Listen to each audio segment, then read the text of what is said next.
The mental health issue in rural America, I think we have a mental health crisis all across this country for people of all walks, and I like to be clear about that. We don't, farmers don't have a monopoly on that. But in rural America, it's very unspoken, and it is something that is kind of a creeping thing, and it is tied to the loss of economic hope being replaced by economic despair. And when you grow up doing work like that, you learn to get the work done and not complain and just keep your head down. The generational pressure that farmers feel, and then the fact that, you get up and you get the work done, you don't complain. This is a people that is not very used to looking up and raising their hand and saying, I'm not okay.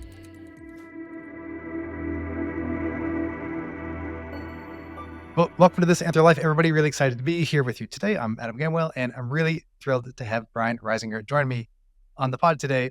Author, journalist, policy worker, like you're working across all these areas. Also a fourth generation Wisconsin farmer, which is cool. So a ton of amazing work and experience across these pieces. And you have a really great book that just came out that I'm excited to dive in with you called Land Rich, Cash Poor, which is a super intriguing, starting title. And then My Family's Hope and the Untold History of the Disappearing American Farmer, which there's a lot there that we definitely want to unpack. But to start, say, Brian, thanks so much for joining me on the podcast today. Oh, thanks for having me. I really appreciate it. Cool. One of the things I'm really excited to kind of talk to you is to kind of think about is that, your work helps us move through so many important areas, both in terms of like American history and farming economies and like all the things that have changed over that. But you do this through this really, I think, an important way through a personal lens, through your own family's story, which I think is really cool, kind of get at the human side behind it. Because even as we think about this, right, like it can get very easy to get stuck on a policy discussion or in economics. And then it's like, well, what is the economy, but people, Yeah. And like both the way to kind of think about what's like the fate of the American farmer, but then also recognizing that like when we're talking about an organic story of humans and like how we're moving through life together, that it's both a fate, but then also like here's just the ongoing story too, which I think is really powerful to kind of show us that we're in a challenging spot with American family farms, but there's so much to fight for, right? And there's so much to kind of work towards together, which I think is really cool. And important for us to recognize that like we are thinking about food security and national identity, but we're also talking about family life, right? And like what does it mean to put all these pieces together? So I think thinking about that as families, like maybe you can kind of walk us through, in your own story, like even kind of maybe starting around your childhood, right? And tell us like your own kind of some early memories you had like in Sauk County, right, in Wisconsin of like when are you kind of clued into the idea that there's a lot of pieces intersecting around the American family farm that we need to be thinking about? Yeah. Well, I appreciate that question. I appreciate what you're saying about the book too. Thank you. The real hope that we had is that we could take these issues, these economic and social and political and technological issues that have driven the disappearance of these farms and be able to answer what's going on. Why are our farms vanishing at the rate of 45,000 per year on average for the past century? What is happening in our economy? But we wanted to tell it in a personal way because that's the way we honestly lived it. So for me, I grew up working with my dad from the time I could walk, and I almost always remember being aware of this disappearance actually. And I guess I hadn't totally realized that until you asked the question the way that you did. Obviously, I write about the knowledge of that at a young age, and I talk in the book about what it was like for me experiencing these issues. But I don't know if I remember a time where there wasn't a sense that there was something special and something vanishingly special about our way of life. To explain what I mean by that, you're out in the farmyard, you're with your dad, you're 4 years old, you're helping move calves, maybe you just helped him deliver a cow was having a difficult labor. And, you watch your dad deliver this calf and clear its mouth and watch it take its first breath or not. You learn that there's something special going on there, and you work from sun up to sundown. You're in the fields with your dad. You see how your dad puts something in the ground, and then a couple months later, something comes out of the ground. You know what I mean? Like there's just these moments that are just, it's like an American mythology that you're living in real life. And so I knew it was special. And almost from the beginning, I mean, there are people who be coming into the farmyard to do business with my dad or talk to him and say, oh, Jim, that, so-and-so, they sold it. I almost always remember people talking about these things. And so I grew up with the sense that we had a disappearing way of life, and it was confirmed for me when I was just in grade school. Teachers would say each year, how many kids grew up on a farm. I'd raise my hand. There were fewer kids raising their hands around me Mm. each year. So you had the sense that this was happening.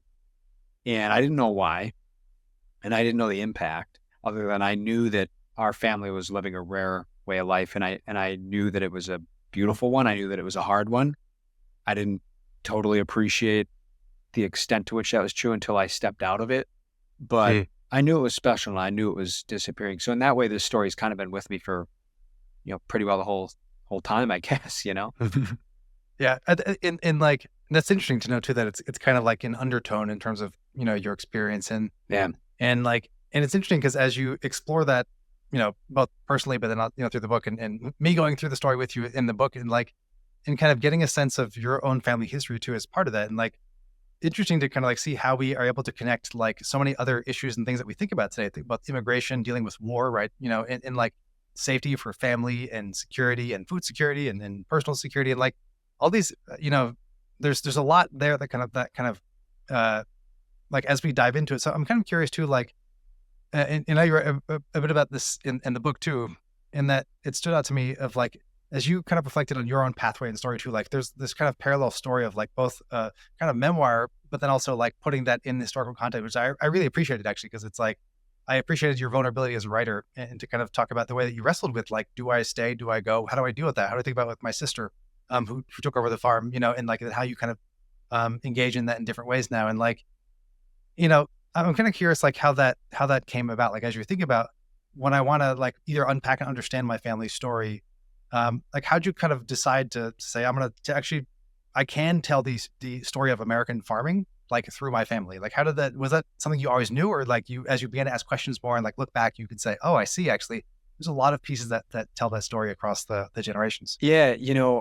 It was discovered. I can't claim that I knew that it would work out this way. But it's interesting that you asked that because the way that it happened was kind of the reverse. It began with my family story, and then I realized there was a broader Mm. set of issues that had kind of descended upon us. And so just to explain that briefly, and this might help listeners who haven't had the chance to read the book, you know, from a personal narrative standpoint, what happened to our family, it begins with my great-grandfather escaping pre-World War I Europe and not wanting Mm. to fight in the muddy trenches of Europe and wanted to find a better life for himself in America. So he came here to dig a living out of the dirt. And they lived in poverty and were really climbing their way at a time when there were more and more farms and it was a very, dynamic thing. My grandpa then was born and grew up in the Depression and farms were knocked back. And my grandpa had his own set of challenges and struggles to climb out of the Depression, out of the poverty of the first 2 decades of his life into the middle class. My parents came along and they survived the farm crisis of the 1980s and drought and globalization. And my sister and I came along and we experienced not only the tail end of the ongoing effects of globalization, but the impacts of the recessions and COVID. And, today my dad is still farming and my sister's taken over the farm, as you mentioned. For me, I was caught in the middle of this a little bit from the standpoint of I was the first eldest son in 4 generations to not take over the farm. Mm. And when your great grandfather escaped war to make a life, and when your grandpa climbed out of poverty to carry that life forward, and when your parents lived through global crises to deliver this life to you, there's an immense amount of pressure that you feel to carry it forward. And I come from a place where sons do as their fathers did. Mm. Every son, every eldest son took over the farm. And I so loved where I was from. I so wanted to be that person, but I fairly young knew that I probably wasn't. And I'm grateful today to still be involved in the farm. I help out on the business side. They throw me in a tractor on my days off because there's no days off for a farm kid. You're home. Yeah. It's like, oh, you're not doing anything. Help us out in the fields, and you're happy to be part of the way of life. So I'm happy to be able to help. But my gifts were elsewhere, and so I left the farm and had a career in business journalism and public policy, and have gotten the chance to write this book and tell our story. But along the way, in between all those things, there was a long time that I felt like I was letting my dad down. There was a long Mm. time like I felt like I had kind of betrayed my heritage, almost kind of like a fallen son Mm. of Yeah. farm country. And some of that's my own issues. Some of that was stuff I was carrying around. Some of that stuff I was projecting, but also some of it's there, Yeah. and people are surprised to hear the boy not taking over from his dad. And that's a real thing. And so I had to wrestle with that. And that's been it's not the main thrust of the story, but that's my lens into it. And that's my little subplot that I live out and that I try to be honest about in terms of Mhm. the impact that had on me and how that intersected with the rest of the story. And but I think as I said too, like I think it's an important piece of the story, because it's real, but then at the same time, it does help us also understand like this.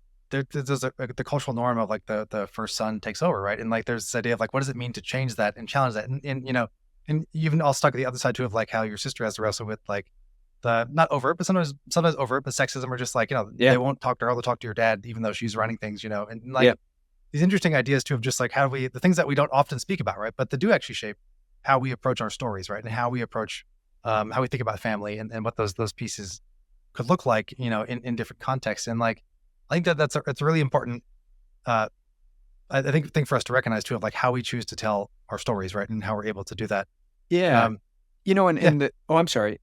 The thing that made me think of too is like, it was interesting to me. It was kind of a surprise, but also a pleasant surprise to me that as I tried to tell our personal story, really what I did was I just said, okay, through each of these eras, I'm going to tell our story in an honest way, the good and the bad. And I want to explore the forces that were affecting us. Like, why is it that farms started disappearing in the 1920s? What happened Mm, as my great grandpa and my grandpa were trying to carry the farm forward for the next generation? What happened? So, what I found was that really our family's experience paralleled the issues. What's the hidden story of each era that's driving this disappearance? I found that our family story paralleled the bigger issues going on. So in that way, it was a pleasant surprise. And I realized, partway through, okay, well, maybe we do have a book here. yeah, yeah. And it's great too because it's like this is not a contrived act. This is actually like these things line up, Um, and let's break some of those down too, Yeah. because like it was an interesting and like fascinating story to kind of think about too of like where we begin in terms of like great grandfather leaving Europe at the start of around World War I, like not wanting to get in the trenches and interesting like even to think about that like tell me a bit about that, or like folks that are kind of interested in the tale that haven't read yet, like so we're coming over to the US, we're finding, land in a valley. Um, like tell me about this part of it. Like, so like the origin myth, the origin story, I guess, like where how do we find ourselves over here now entering into the It's America's heartland? it's amazing as you look back through the generations. I admire my dad and what he did, and you go back through the generations and you go all the way back to my great grandpa Alice Reisinger. It seems almost unimaginable what he went through. Mm, So he was from Bavaria, Germany, and this is a part of Germany. Bavaria is a part of Germany that resisted German unification. It tried to be its own state for a long time, and the German unification is one of the things that happened kind of in the run up to World War I. And now these world powers are headed, toward a collision that was going to be, kind of the worst war that mankind had seen at that time. He lived in Europe as that was heading in that direction. He'd served in the military, and he did not want to have that life. mm, And like so many, he decided to go to America instead. So he got here and he had jobs on farms in the rolling hills of southern Wisconsin.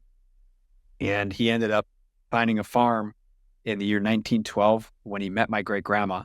And it was the year of the Great Blue Norther. So this is a year, it's still the mm. hardest winter on record in Wow. the Midwest, which is saying something because there's some Yes. hard winters there. I've lived some of them. Hardest Yeah. winter on record. It was so hard, and the extreme weather of the Blue Norther that blew in was so incredible that it actually led to like winter tornadoes. So if you can think about a Wow. hard winter and then a tornado, two like very hard, terrifying things, you don't want to put those two things together. No. Yeah. And and Yeah. that was the year that he went and found our farm. And he found a farm that was very remote, over several hillsides away from the farms that he was living on, down in a deep valley. And he somehow got to this piece of land and decided this is where I want to be. And it was down in this hole. It was a beautiful valley, but it was so remote, so far away from everything. And one of the mysteries for our family that we didn't know and that I learned more about, and I heard inklings of, but I learned more about and really uncovered as we were talking as a family and working through this in the book and looking at genealogy, is part of the reason he was there is because he was in danger of being hauled back to war. So Mm, when he left Germany to come to America, he had official government documents that he signed, and they said that he would have to come serve in the German military in the event of war. And he came to America legally, but he stayed here after World War I broke out, and he didn't go back to report for duty to fight against the country that he was now calling home. Don't blame him. Yeah. Yeah, right. And so in many ways, people would understand that, but also it's kind of hard to classify exactly what was his status at that point. And Mm. so, you know, my great grandpa and great grandma weathered World War I down in this valley, digging their living out of the dirt, raising up a family, hoping that my great grandpa wouldn't get hauled back to the trenches of Europe for bloody warfare. And Mm. just the idea of people living through that, Yeah. just so that we could have the farm that I grew up on, it was just baffling to me as I learned that story. Yeah. It's super intense. And you know, it's like, you know, you can imagine like what that must feel like to kind of like, on the one hand, feel like I'm scraping a living from the land here. And at the same time, I'm also scraping to stay here. Yep. Because I like the alternative is not livable, you know, and what that can mean. And like, and one thing that struck me about that too is like at the same time, like the like perhaps intense isolation, like that he may have felt, right, too, in Yep. terms of like wanting like to make sure that you're safely distant, right, so that folks don't ask too many questions, you know, because I think Emma wrote that it was like he didn't write to his family for a while too, because he didn't want to like have the paper trail, the literal paper trail, right? Yeah. And like how hard that also would have to be, right? So it's like I'm making the choice for my family, to be able to live and to be safe, but it's like I have to like make extra hard choices too, right, to like be in the space and like make sure that like this is a safe space for us to be. Um, Yeah. you You know, know, when I compare that a little bit, there are some people who have a life or a line of work where they encounter trauma. You know, I think about people who are in the medical field, nurses, doctors, Mm. people who are first responders, firefighters, police officers, soldiers, all kinds of people who they live these catastrophic situations. If you ever talk to people like that, sometimes they can end up being isolated, you know, because Mm. they just had a work day that they couldn't explain to someone. I can't Yeah. communicate to someone what it's like to see this person die on this table, kind of thing. And Yeah. they feel isolated as a result of that. And I think about him, how isolating that must be to leave his family. And probably some of them wanted him to stay, and some of them understood that he'd go. But in any case, he can't communicate with them because he's afraid of writing a letter back and get hauled back to war. And then he Mm. raises this family that ends up, you know, growing up, and many of them leave the farm and kind of become Americanized. And he's kind of that bridge generation. He spoke English, or excuse me, he spoke German, Bavarian German. His kids spoke English back to him. You know, Mm. I think about how, not to over dramatize it, but how alone he must have felt through a lot of his life, you know? Yeah. And it's an interesting thing to think about. No, I mean, it's an important piece too. And like, you know, at the same time too, like as our world now is even more globalized, right? Like we have more border crossings, right? And it's like, and folks living in different areas, and like minimally, like most of us have moved away from our home where we grew up, Yeah. you know, if not left to change countries. And so it's like this interesting idea, like whether it's a city or a state, or even that, like we live much more kind of intercultural lives, you know? So it's like, on the one hand, we almost forget, right? But on the other hand, if we pause to ask ourselves that question, it's like, oh yeah, like I mean, I grew up in Texas. I live in Boston now, like Yeah. very different places. You know, Yeah. weather is the opposite. You know, I've had like great blue northern winters, but I've had like 6 feet of snow, and it's like that's a thing. Okay, Yeah. you Yeah. know, and Totally. like, but it's like, but it's important. Like as I think about that too, like that is an important part of my identity as I think about, you know, how I've you know, been the same person but different people, like in these different places, and like how the different parts mark your culture a bit Yeah. differently. And like um and you can see why that doesn't always translate. If someone that is either never left home, or like, you know, X, Y, or Z, like it can be difficult to say, how do I like sort of share that, you know, again, that's a great example of first responders too, of like hard to share that. And so there can be these pieces where it's like you want to find those that you can connect with, that can if not like honor that space, be able to kind of talk about that or kind of Yeah. go with it, right? But then recognize why it's hard to, if there's not a common practice, you know, where you are. Right. And it's like, you know, even thinking about that then too, in terms of like, as you said before, there's no days off as a farmer, right? So it's like, you can't like pause to go then check, and certainly not 1912 to like, you know, you're not going and hopping on Reddit, Right. or, you know, Right. and so your neighbors are your neighbors, you know, and there's this interesting idea of like how to build community in these spaces that is really like an interesting area to kind of think about. And Yeah. so then we're kind of moving in this space where we're kind of, a lot of kids, you said a lot of their kids had like left the farm, some stayed, and then we kind of come to your grandpa, like again, then we find ourselves in this interesting next window of the Depression, right? Where we are having the roaring 20s, and like things seem really good. And then obviously there's stock market crash, and then like how this kind of trickles in over and around, and then from also farms. Like one of the things that I was really curious about this too, to kind of think about is like, we have these like abstract ideas of like price fluctuations, prices like crashing, and then like how much something costs, how much like the labor versus the input versus the output, all these Yeah. pieces like, like how do we humanize that through like, and I think your story does a good job of this, but like helping folks kind of get a sense of like, I think we have a distorted view of like in economics of like a market crash and like what that means for farms, unless you grew up on a farm, like how did that look for your family? Yeah. Um, it was, it was such a crushing thing that even having studied it, I still can't fully imagine it. But, Mm, the depression hit, and in farm country, one of the things we found was that there had been actually depression for a couple of years in farm country prior mm, to the Great Depression. So by the time the world economy plunged into its greatest depths, starting in 1929 with Black Thursday, farms had been, in some places, been dealing with years of depression prior to that because of a rural financial crisis that had occurred. mm, And so my grandpa grew up in 2 decades of depression, yeah, as a boy and as a young man. So by the time he was in his 20s, you know, he really didn't remember a time where they weren't in a mm, crushing state of economic depression. And what it meant was a number of things. One is there were farms that were lost all around them. He saw people losing their farms. He saw the bank coming and taking the farm away. He saw families losing their. When you lose a farm, it's not just your dad's job, it's your home, it's your yeah, community, it's your heritage. He saw people lose all that. And he worked with my great grandpa. And, he always felt that it was his responsibility to help carry the farm tradition forward. And they didn't have money for medical bills. Now, they always had something to eat because they were mm, growing their food. And so they were growing food for money in the pocket and for food on the table. But there wasn't money for medical care. I mean, he had a younger brother who was crippled in the fields. He had mm, another, he had several of the brothers who were injured, had wagons run over them, fell oof, down chutes and hurt their neck. He had all kinds of things that happened. He managed to be spared somehow. He didn't have like a devastating physical thing happen to him, but all this stuff was happening around him. mm, And when they didn't have money and when they didn't have physical safety, there's so much uncertainty, and there's so much darkness that comes from that. mm, And he had actually wanted to leave the farm. He wanted to be a priest, and mm, he didn't get the opportunity to do that. And whether he didn't go because my great grandpa told him he couldn't, or whether he just felt that sense of expectation from his father, he didn't go. And mm, he wrestled his whole life with this sort of this burden of sort of economic and physical danger that he'd grown up with. And we talk in the book, we're very honest about it.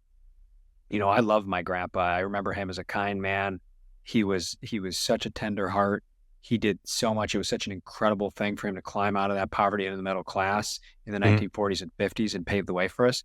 But his defining problem of his life was alcohol. mm, And, I talked to my dad a lot about this, and he said, I think he drank to be happy, and so you see the mm, human cost of that, even though we were lucky enough that our farm didn't get foreclosed upon, even yeah, though my grandpa was lucky enough that he didn't get his leg shattered by horses in the field. He lived around all of that. He survived through all that. He found a way mm, forward from all of that. And even when people survive those things, and even when they do something amazing like climb the middle class, it has a cost, it leaves its mark. And for mm, him, that mark was, his battle with alcohol that, began when he was a young man and persisted all the way to, when I was a little boy sitting on his work shoes watching Price is Right. I mean, I mhm, observed him wrestling with it for his whole life.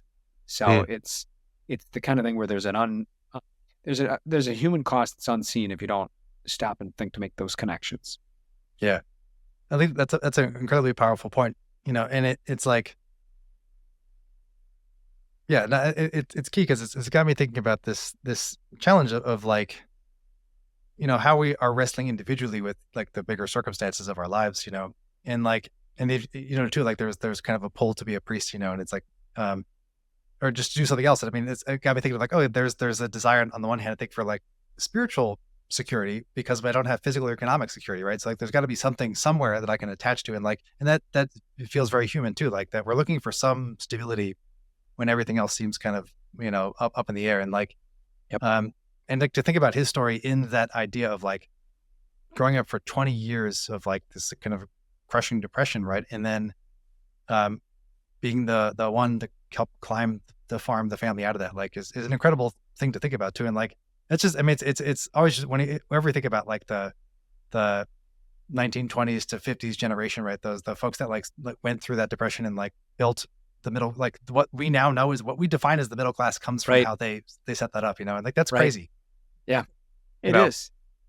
It's unfathomable. I mean, they didn't know anything better, and so they were just trying to climb towards something that was positive and more stable. And here they were part of this huge economic and social transformation of our country. Mhm. Yeah.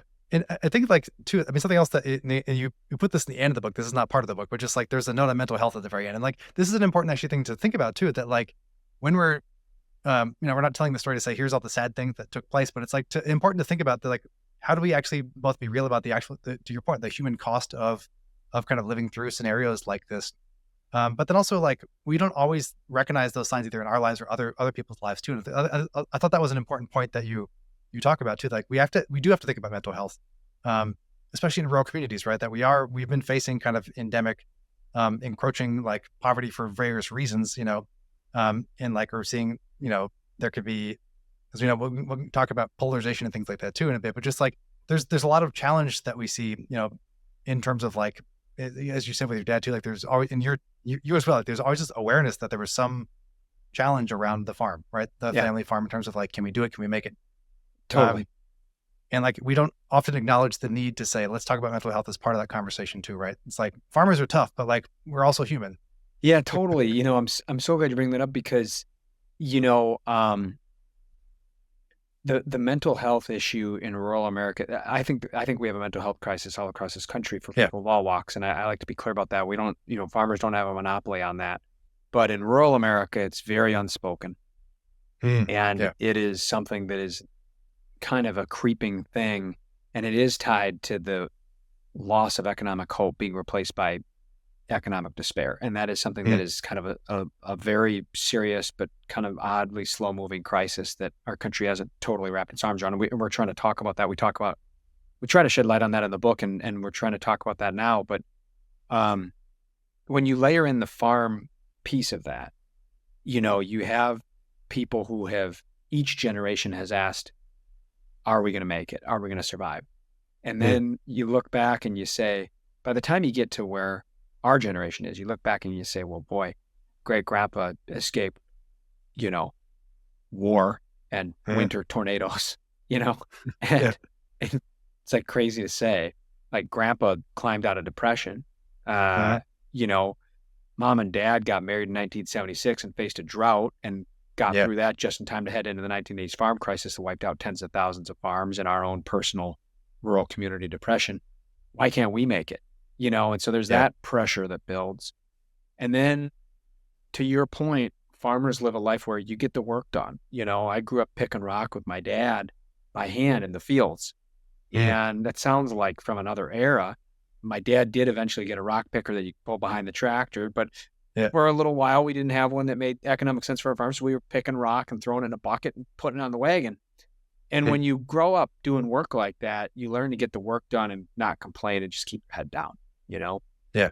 So when you do all that, when you combine all those forces, kind of the quiet nature of the mental health problem in rural areas, the hidden nature, Mm. the generational pressure that farmers feel, and then the fact that, you get up and you get the work done, you don't complain. This is a people that is not very used to looking up and raising their hand and saying, I'm not okay, you know? Yeah. And it's an incredibly hard thing to do. And we wrestled with that I think every generation probably wrestled with it. And we wrestled with it in a very overt way with my dad and, myself. And, maybe because this is modern society and we talk about things a little bit more, we had the chance to stop and see it for what it Mm. was. Yeah. Yeah. I was curious about that. Like, um, it seems to, and I kind of read this in the book too. And as we're talking, that like it kind of became more able to kind of talk about the mental health question, right? Or just kind of thinking about that as part of the equation. And like, do you see that, I guess, like either in like because I know you've also worked in public policy, you've also worked in public policy too. So I'm kind of curious in Yep. that perspective of like, do you see the conversations on that side also, like um, either through business journalism or kind of public policy, like that we're having more conversations around mental health in rural communities, or is that still not quite like at that level of discourse yet? Yeah, I think that it's beginning to permeate in rural communities. I think rural communities are beginning to really become opened up to this conversation, and we still need to do more. There's still a lot of Mm. people who feel alone and feel they can't talk about it, which is the same as being alone when it's a mental Yeah. health issue. I don't think it's really gotten up to the policy level yet, and that doesn't mean that mental health isn't talked about. But I think there are so many mental health issues that our political system under both Mm. parties has not yet fully wrestled with. And I definitely don't think that the rural mental health piece has broken through. Um, to talk for a second about what's going on the ground, as you kind of reference here, we share, my dad struggled with some really dark thoughts as he was wrestling with these burdens. Mm. We, at one point in spring of 2021, a couple years ago, we actually start the book with this. We sold our cows. We're still farming. We Mm. are cash cropping, and we're raising beef for consumers, or we're raising dairy cows for other dairy herds, heifers, young animals to become dairy cows for others. But we are doing that after selling the milk herd that we were at one time. We made our living milking cows, and that's what we did for more than a century. So even though we had the farm moving forward, and even though we had a plan, and even though we kept our land, because a lot of people, when they sell, they lose everything, we were Mm. able to figure out a way to keep our land. But selling the cows is kind of akin to a death in the family. Yeah. And my dad, for more than 100 years, could look back over our heritage for more than 100 years, and everyone had milked, and he was the first that wasn't. So he Mm. really questioned his purpose, and he had some dark thoughts. And um, I wondered, when we were standing on my cabin porch the day after we sold the cows, whether he was having those thoughts. It was a beautiful sunny day. We had all this hope out in front of us, and there were tears in his eyes. And I Mm. remember thinking, I wonder if he's thinking about hurting himself, because there had been a farmer down the road who'd killed himself, and the Farmer Angel Network, this great organization that does work on mental health issues, had begun in our home county. We were kind of the epicenter Yep. for farmer suicides that had become really an epidemic in this country. And I remember thinking, I wonder if he's thinking about that. And it was too Mm. painful to even contemplate. Yeah. Yeah. And in the course of writing the book and talking to him, he shared with me that he had been. And I want to, Mm. tell your listeners, my dad's okay. He's here. He's probably on the back of a tractor right now, in fact, doing great, working hard, doing what he loves. But, that is something that he wrestled with. And, the way he got through it was by thinking about his grandkids. And that's the way every farm family was forward, think about the next generation. And, Yeah. I'm so grateful that he did. And we talked a lot about how much we wanted to share when we were telling our story. And we decided we wanted to share it all because, as my dad said, I want people to know. He doesn't want Yeah. people to feel alone. If he made it through, other people can too. Yeah. No, that's great. And I think it's so important that y'all did that and that you're able to do that, because it is like we have to be able to kind of talk about the actual cost of the livelihood and the shifts, right? Because it's like, again, it's very easy to be like, here's the economic policy that changed a thing, and we need to know about that too. But like, it's at the end of the day, it's families that are living it, right? And it's like, and individual family is not making a policy, right? And Yep. they're often at the receiving end of it, and it's like this, and also often like at a far distance from it, where it's like some other effect is shaping things. So it's like, Yep.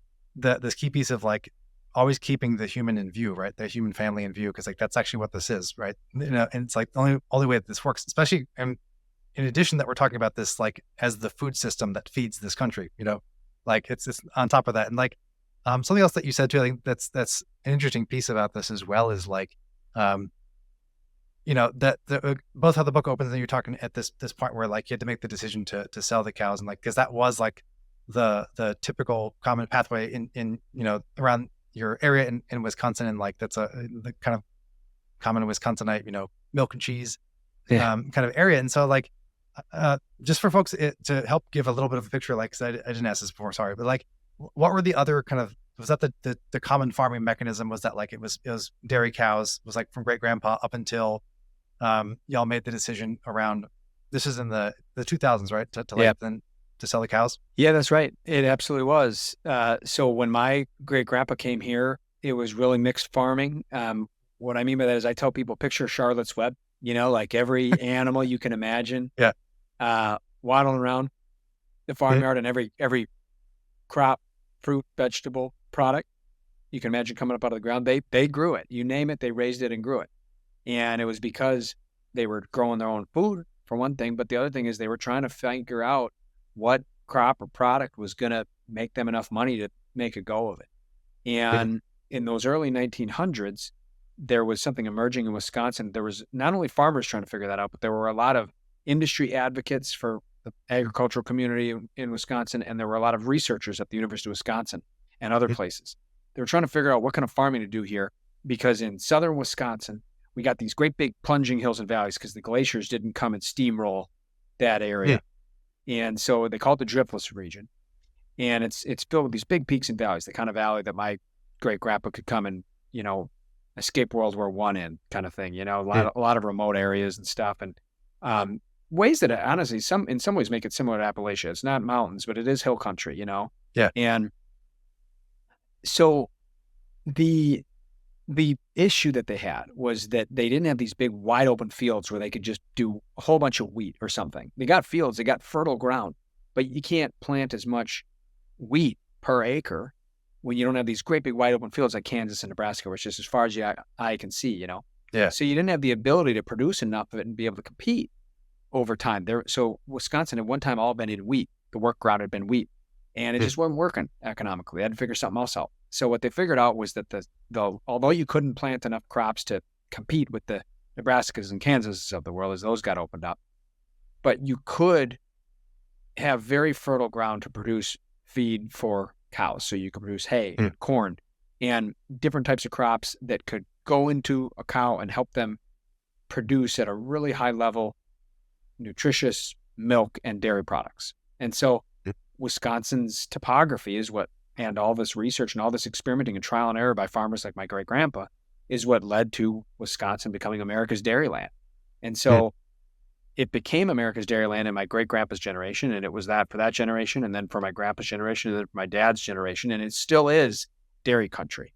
But there are fewer farms that are doing dairy that are milking cows, and they're much bigger because the all the issues that led to the disappearance of farms forced situations where farms had to get bigger or get out, and it Mhm. became harder and harder. So like our 50 cow dairy that we had before we were sold our herd at one time would have been about average. When my dad bought the farm for my grandpa, 80 cows was the midpoint. So 50 Okay. was, medium, maybe on the small side of medium.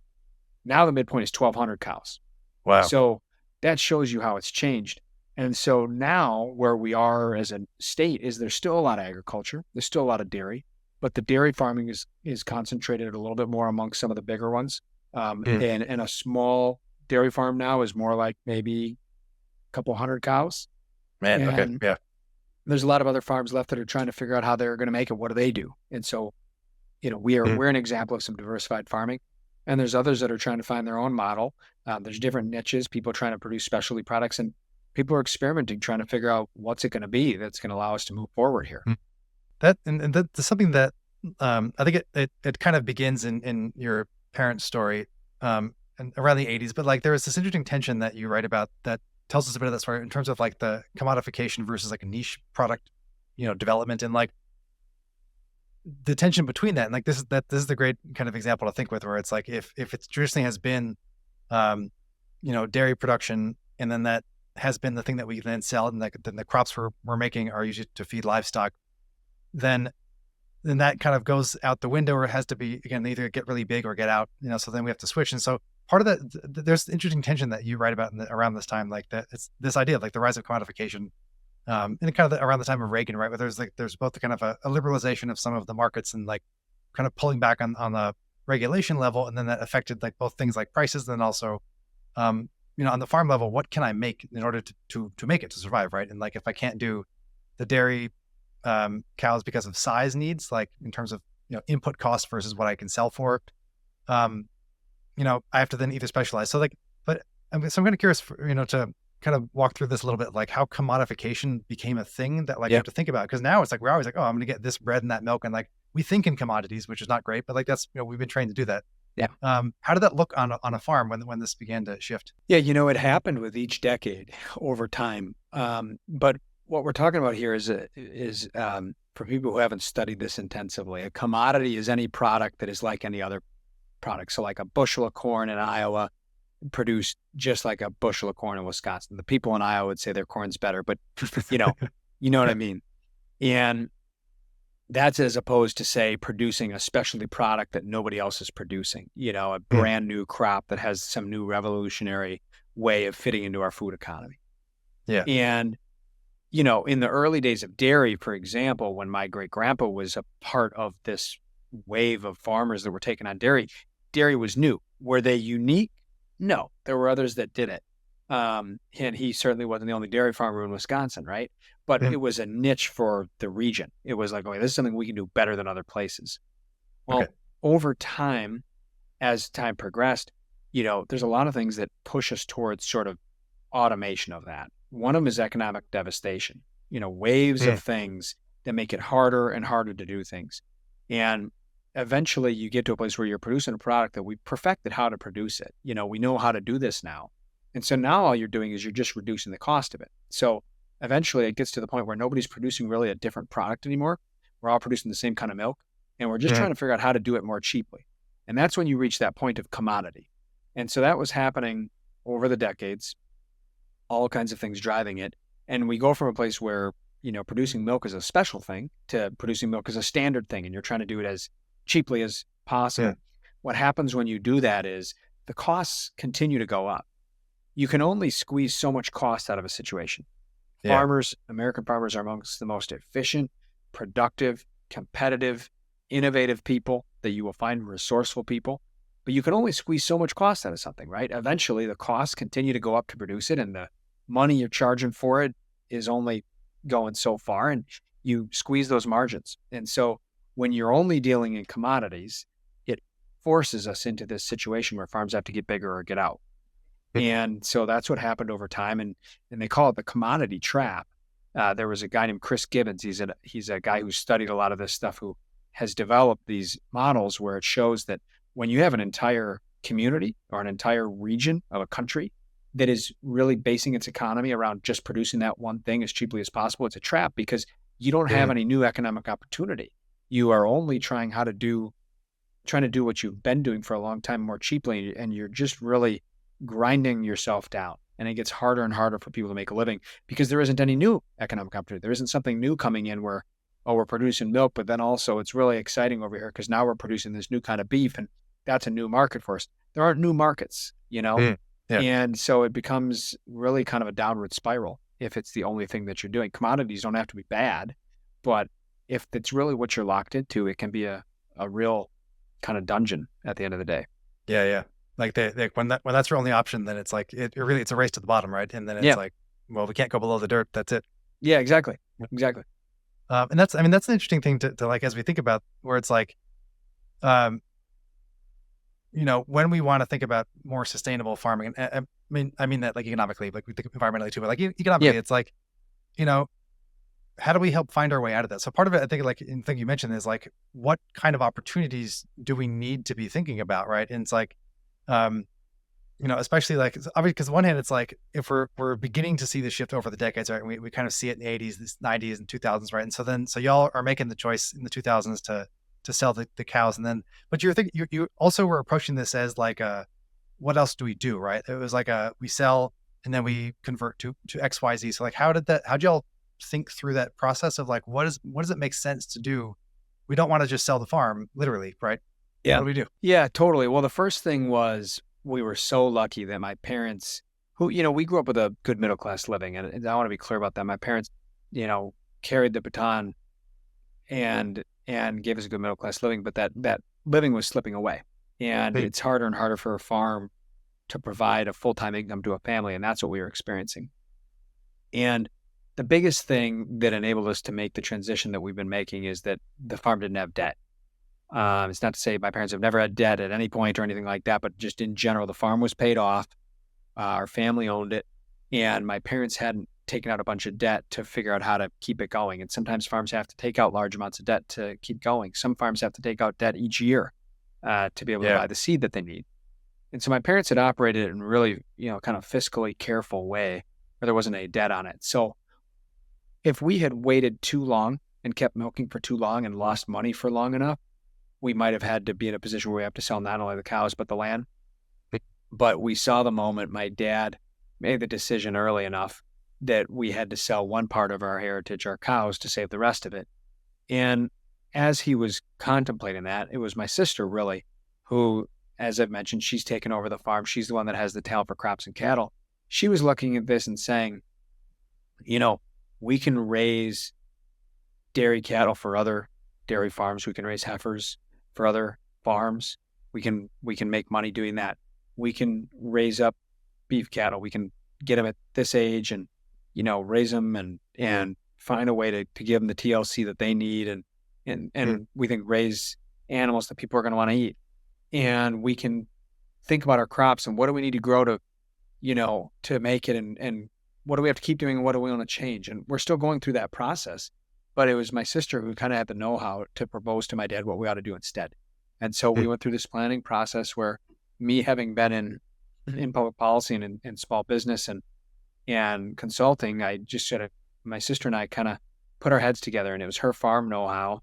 And we just worked together on this plan to try to chart a future. And, it's uncertain. I mean, the margins are tight in all the types of farming that they're doing now, but it's a chance at something different. And it's a chance at trying to figure out a way forward. And so we're grateful to have it. Yeah. Yeah. No, that's cool. And it's like nice because it's like you and your sister have a natural synergy actually in this, right? In terms of like, how do you put those pieces together for like what can happen on farm? And then what does it mean to make that a business plan, like, and to make that function together? It's interesting to think about this too, because it's like, you mentioned this up top too, but like there is that like, I think insane sounding statistic, right? That we're seeing 45,000 family farms like disappear every year. Like that is like, that's even hard. Like, that number doesn't like make sense to my brain, right? Like, what does that even look like? Yeah.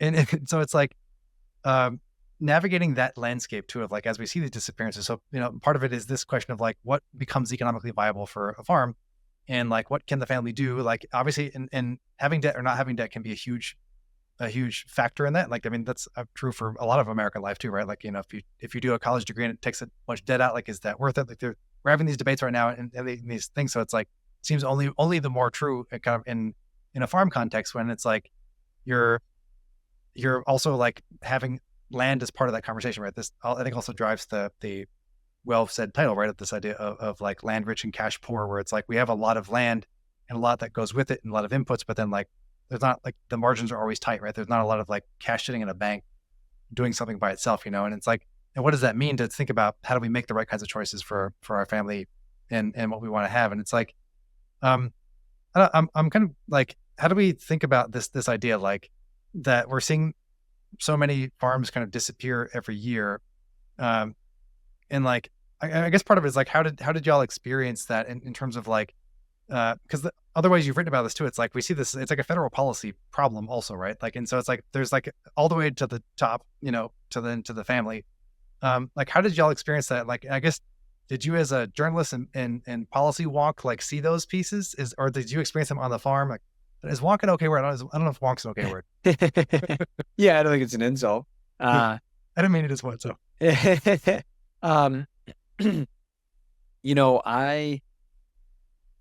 I experienced it growing up in terms of seeing the auctions.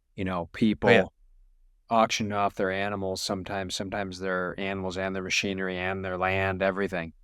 And that's how I experience it. And I experience it families losing what they had.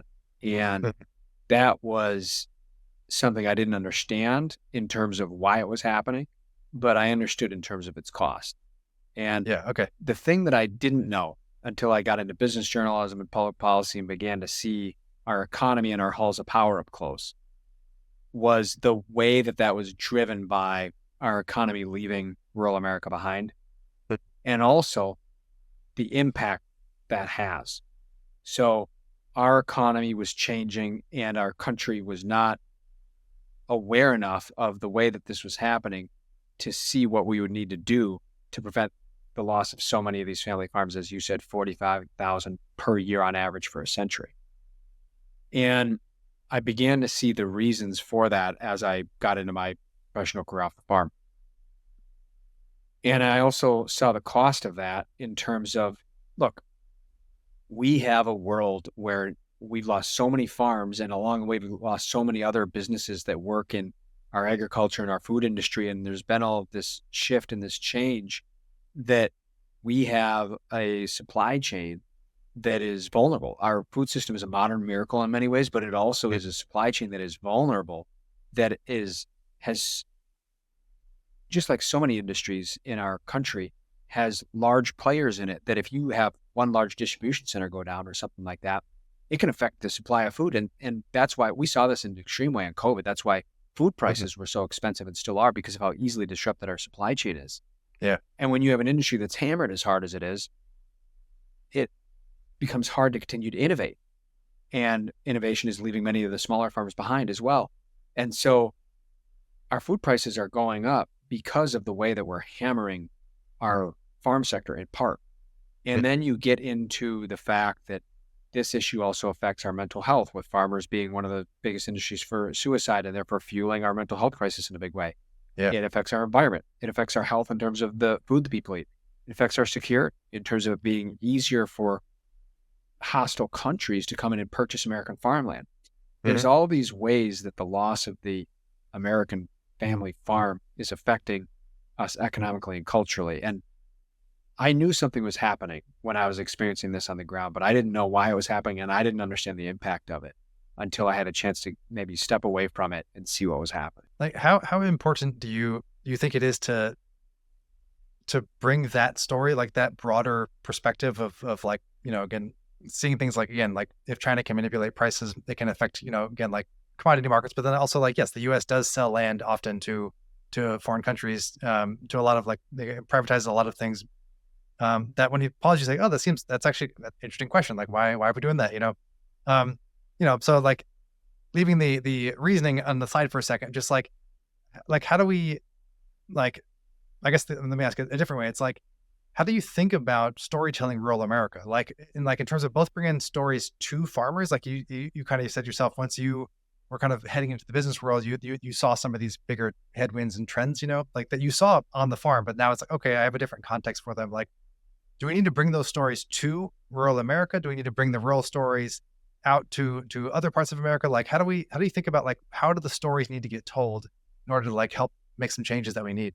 Yeah, what I try to do is I try to tell a story that's rooted in where I'm from in a way that can show people how it affects them. Yeah. And this particular story is a story of how the hollowing out of rural America affects all of America. You know, Yeah. if we continue to wipe out our farms, we're going to continue to affect our food and our health and our environment and our security and all of these issues. And so to me, it starts with the story and try to tell it in an honest way, Yeah. and then try to connect it with the ways that it affects everybody else. And that's the best way that I know how to do it. And, I'm grateful for the chance to do so. And it does relate to a really serious problem we have in this country, the rural urban divide in this country. Yeah. There's a lot of divisions in this country, race, gender, education, class, geography, and all of them are troubling in different ways. The thing that's really troubling to me about the rural urban divide is that it's not a division based on seeing the world differently, like feeling differently about an idea. It's one of those divisions that's based on who we are. And there's other Mm. divisions like that too. But when you're talking about, well, I don't agree with you, or I don't like you because of where I'm from and where you're from, that has nothing to do with whether we Yeah. could find a way to like each other, or whether you could persuade me of your idea or I could persuade you of my idea, or whether we could solve a problem. It just has to Mm. do with where you're from, who you are. And Yeah. that's a really troubling way to divide a country, I think. Yeah. I agree. I agree. And it's like, and it's like heart wrenching to see that like it seems for some reason so difficult to have those conversations, but it's like, at the same time, like whenever we see examples of like two people or two families sitting down and actually talking with each other, like rarely does it like escalate to something super crazy. It's more like, oh, actually we either both turns out we like Coca-Cola or we like agreed on the football team, or like Right. it's like usually there's something we can come together on. And so it's like, I agree. It is like it is a troubling thing because what we're doing is blocking ourselves from having those conversations, right? Right. We're blocking ourselves from actually just be like, well, let me just sit down with this other human and let's human for a second, Yeah. like, you know, like, I know it's difficult, but it's like at the same time, it's also not, and so it's like, because we look for how do we connect with other people, right? And so it's Totally. like we kind of have these artifices of the stories that we tell, and like, um, yeah, I don't know. It's like it is one of those pieces that like I don't have an answer to, but like it is like it's part of this work, I think, and that, I get why I appreciate what you're doing with this story and telling your story and like through it how to connect it, because I mean this is actually a great anthropological move, is that like we are connecting the individual family story to these bigger societal shifts and vice versa, right? We can scale up and down, and when we do, and every single time we do that, whether it's again through time, different parts of your family, whether it's through the different either dealing with how we work with cows into commodification and then into like specialization. How do we deal with like a trade policy affecting prices, and like what do we deal with like depression, inflation, like all these things like can be told in multiple different ways. But like when we bring it back to the people and individuals that we can relate to, then it does humanize these abstract ideas, right? And so I think like that's, I guess I feel like part of it is that it's like we need to tell more stories, human stories of rural America, right? So folks can say, "Oh, I recognize my family does that thing, or we Yeah. do this thing on Sundays, or whatever it is." And it's like, "Oh yeah, like hey, that is shitty that this is happening." But then on top of that, like it's also dangerous because our supply chain can go like that. Like bird flu is another example I think you mentioned in the book too, of like how that totally changed poultry prices, right, and like wiped out like huge swaths of the food. You Yeah, know? totally. And we have to get to the policy point of that, we have a situation where our policymakers, so many of them don't understand what's going on farm at all, let Yeah. alone how it connects to our food prices. So we have people who are trying to figure out what to do about problems with the price of food and with our food supply and the security of it and all this stuff. And they can't show you how it connects to the farm, let alone tell you what's actually driving the problems with the farm. And I'm not saying they're morons. Some people Mhm. might say that. I'm just saying that they're disconnected from it. And I'm just saying we Yeah. need to tell those stories. And, we used to have a leadership in this country that was all farmers. It's kind of crazy to think, what a Yeah. minority it is in terms of people understand. And everybody has a walk of life that isn't understood the way it ought to be. And so the point isn't that everyone has to join us down on the farm, although we'd be glad to have you. Uh, Yeah. it's just that we don't understand each other, and we need to do more in this country to understand where different people are coming from. Yeah. And that there's a desire, I think, by a lot of people to actually have those conversations too, right? Yeah. And like recognize that like we can do them. It's part of it is like how do we actually set those up? But it is a good point to recognize too of like, we're only given so many options when it comes to voting anyway, and like in what our political options are. And so it's like this interesting challenge too of like how do we, help diversify representation in office and in a way that like recognizes that like I'm on a farm all day. I don't have time to run out and go either run a different office or do something else in addition. So it's like these interesting pieces of like also again it's about who you surround yourself with too, right? So it's kind of this important piece, and like I mean it's part of that too. Like this is not a political gotcha question or thought, but like I think wisely have pointed out too that like understanding the actual story of American farmers is important for understanding political elections and like especially around swing states in the Midwest, and it's like not because it's like, oh, here's the exact answer, but just like it's an important thing for people to recognize too. It's like that understanding what actually happens on farm is shaping how people in the Midwest vote, right? Like, and Yep. that's like seems odd. Like, I guess I'm really curious, like your perspective on this, and like either not like maybe what are politicians getting wrong, but just like what like how is this affecting? Because it seems like regardless, like both slash all parties kind of get it wrong, right? In Yeah. terms of like representing the Midwestern rural American story. So it's like what can what's happening in this box, and how can we kind of help in that arena or like, understand it better? Part of it is that gap of understanding. Part of it is that fact that there's so few people who walk this life. The other part of it, though, is that, in our two-party system, and as we've gotten more polarized, everybody's kind of gotten locked further and further into this situation of being part of one box or another, and both boxes are locked. And it's like, Yeah. you got to be someone who agrees with all of these issues at all times, or all Yep. of these issues at all times. And like, who does that? You know what I mean? Like, Yeah. and the truth is that, maybe our political leaders operate that way because they feel that way or because they think they need to, because that's where they think people are at. But I think you could find someone on the furthest right and the furthest left. And if you don't start with politics, you can find spots where they'd agree. And pretty soon you'll find a political issue they agree on too, Yeah. because nobody has a list of every single issue where they feel the exact same as all of this other entire half of the country. It's ridiculous. Yeah. It's not how people live their lives. And so even some of the most partisan people are some of the most out on one end or the other. It's more complicated than that. Life's more complicated than that, Hmm. And that's something I discovered as I was writing this book. I mean, farm policy and the economics, it's so complicated. It defies anybody's ideology. And you can look back and you can see failures by both parties, the establishment of the GOP and of the Democrats. Hmm. And nobody has a monopoly on good or bad ideas when you look at that tangled up a history. Yeah. So I don't know, the goal of the book isn't to try to fix our political Right. ails. That's a different book, and most books probably won't succeed at that. But Yeah. but I do hope that people can take away, hey, these issues, they require that, you know, both sides kind of break down the both sides thing. Yeah. And, it took both parties to mess this up. It's going to take both parties and everybody in between to fix it. Hmm.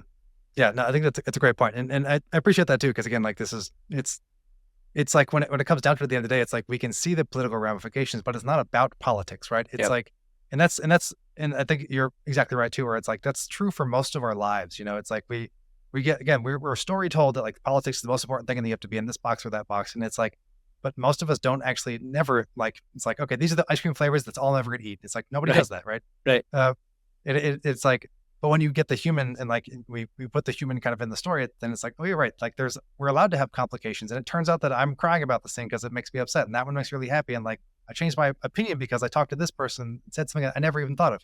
Yep. And it's like that's important, I think, for us to recognize too, where it's like because it's like we have to kind of get over. I think it's like an American reflex at this point to like say, oh, it's a partisan thing, and it's like, no, it isn't. Like we're partisan. That's not even a verb. We're partisanizing something, Yeah. whether it's there or not. And it's like, so I appreciate again the way you tell the story and like and how you help us take this measured approach of being like, well, like let's just tell a family story, and like you can see that it's not actually about like those. We can see why it's mucked up on both sides for different reasons, but like Yeah.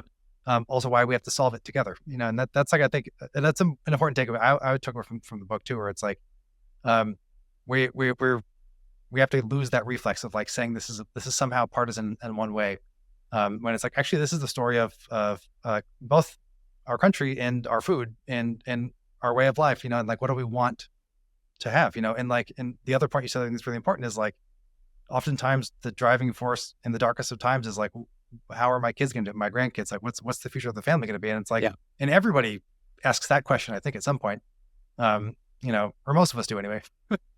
Because it ends up mattering, it's like, oh yeah, I want the world to be better for my kids, um, and like, if I be human with other people like that changes how I approach that, like, and realize, oh, we actually have to do it together. Like Yeah. community is how we evolved and how we survived. And like, that's what we have to do from this point on forward. So it's like, I don't know, it's an important reminder, that like we're talking about like a very hard, like tangled subject of American farming, and families and like, and the challenges and loss and like, but we only actually do it together, right? Like Yeah. in community and family. Totally. Well, and I mean, you make a really good point, which is that people's lives are so much more complicated than the national conversation that we're having. And Yeah. it's more interesting. You know what I mean? It's there's challenges, there's triumphs, there's failures, there's human weakness, there's Mhm. imperfections, there's the way that each of us responds to all of that and the way we're dealing with it, and there's the things that happen in a person's life. And the average American's life, just getting up in the morning and getting their kids off to school and dealing with what life throws at them and trying to move, humanity forward for a day, is so Yeah. much more complicated and so much more interesting and so much more heartfelt and so much more meaningful than the BS Mhm. that we hear in our national conversation. So why can't our conversations match and be as worthy as we are, And we know why it's hard, but it's still a worthy goal, I think. Yeah, I agree. And it feels like that's what we ultimately want at the end of the day, right? It's like we want that substance. We didn't come. Oh, thanks for like the 3 minute summary of this thing. It's like no, I actually want to like listen to the conversation. Yeah. Uh, you know, Amen. So that's I guess that's why we're here, right? It's not the real conversation. Exactly. Is there like as this is it could be either an ending question or a longer question that can go a little more, but like um, there's obviously like at the end of the book too, you kind of talk about like where we could make some movements to better the farm, to better family farming, to kind of better our future. And I'm curious, like, you know, what of those the couple of different areas you kind of talk about in terms of like bringing different kind of market opportunities. Obviously, technology and good kinds of automation can be part of that. Like in things about kind of in this arena. So I'm kind of curious your thoughts about this in terms of like as you look to the future, like and having written the book, like what's what kind of things stand out to you as like I'm actually pretty hopeful about X. Is a weird like ag tech startup that's like, hey, check out this like great gene editing that we can like make quinoa grow at sea level now. You know, That'd be cool. I hope they do that, that. Uh, the thing that makes me hopeful is that despite losing 70% of our farms, we still have nearly 2 million farms left. And people are always shocked. And I was shocked to learn that 88% of them are small farms. And that's not to say, yay, small wow. farms only, or, I'm not trying to say that. What I'm saying is 88% of them, of the nearly 2 million, are the kinds of farms that have supposedly been wiped out. And, it's a book about the disappearing American farmer. I obviously think it's a huge problem. Yeah. And we've lost 70% of our farms, 45,000 per year. That's a huge problem. And everything that made that happen is still going full speed ahead, if not faster. So it's really a problem that is reaching a tipping point. But we still have nearly 2 million small farms in this country. That means nearly 2 million families that have held on through all of this. And the way that they survive is supplemental income, meaning the farm isn't their full-time income. They're also working in a factory or, building houses or, pouring concrete and farming. So these are working class people that are working 2-3 jobs in addition to trying to run their small business of the family farm. And I think that the reason it gives me hope is because there's so many families that have shown the resilience needed to weather everything that's happened. And they're willing to do that even though this is a way of life and an economic situation that isn't working anymore. Imagine what they could accomplish for our country if we could make it work again. Yeah. And there's things that we need to do around technological innovation and government policy and all kinds of things that are needed to open up new entrepreneur opportunity for our farms so that they aren't locked into just the increase in costs and the waning economic opportunity. And there's a lot of stuff that would have to change to do that. But the fact that you got nearly 2 million families that survived it this long, man, it just makes you think, why wouldn't we make a change? Yeah. No, that's a great point. And that is a very hopeful number to realize, like there's more than we thought. Like the problem is massive, but at the same time, it's like, well, we actually have we have a fighting chance, to do it. And I agree. And I appreciate that point too, of like, let's also hear from and talk to the families that have survived, right? Because that's actually how they did it. And then that's actually a new pathway to think about innovation, right? And like, what can we do? It's like, because they also know best what they need, And so that's why I appreciated like hearing your story too, because it's like, oh, this actually helps both put in context like what we need to be thinking about. And it's not some weird abstract thing. It's like, no, this like price on this thing and like how this is and like what it means to lose heritage is something that like matters deeply. That like and like it's if you say I'm selling a farm, you're like, I'm not just selling the land, like I'm actually selling my family and part of me. And that like, that's a very different feeling, right? Than like, I sold these acres to get some money. Like we have to recognize what we're talking about when we say, I have to sell this, or like, what does the disappearance mean? Like, it's like, there are these real, human element pieces to any abstract economic notion that we have to like kind of get that out of our head. Like this is actually people's tales and stories. And that's like, I think to your point where the hope comes in too. So thank you for putting it together. It's really great to talk with you and kind of dive into your story. And I'm excited to get the book into the hands, eyes, ears of listeners and watchers, and like excited to see what you build next. So let's have a sequel conversation in the future too to kind of see what we can build on next. But that's been great.